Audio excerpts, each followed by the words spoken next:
聖靈的堅立，作者青蘋果，愛萬民靈修分享。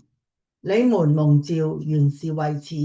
因基督也為你們受過苦，給你們留下榜樣，叫你們跟隨他的腳蹤行。他並沒有犯罪，口裏也沒有詭詐。他被罵不還口，受害不說威嚇的話，只將自己交託那按公義審判人的主。親身擔當了我們的罪，使我們既然在罪上死，就得以在義上活。所以呢，當人們嘲笑我哋呢啲基督徒嘅時候，我哋都唔需要作任何反應嘅，只要不灰心喪氣，反而喺聖靈嘅感動之下，更加堅強咁樣面對任何嘅困難。於是就有咗好多震撼世界嘅著名嘅基督徒嘅例子啦，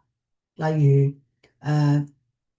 Mother Teresa 啦，學習聖經，用耶穌基督無條件嘅愛建立堅強嘅自我，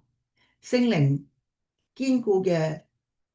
堅強自我，指係內心嘅轉變，嗰個核心嘅成分同埋精神由神聖嘅力量，而唔係人力賦予同埋更新嘅。呢種源自上帝榮耀嘅力量，使到信徒能夠喺試煉中堅忍不拔，活出反映基督品格嘅全新人生，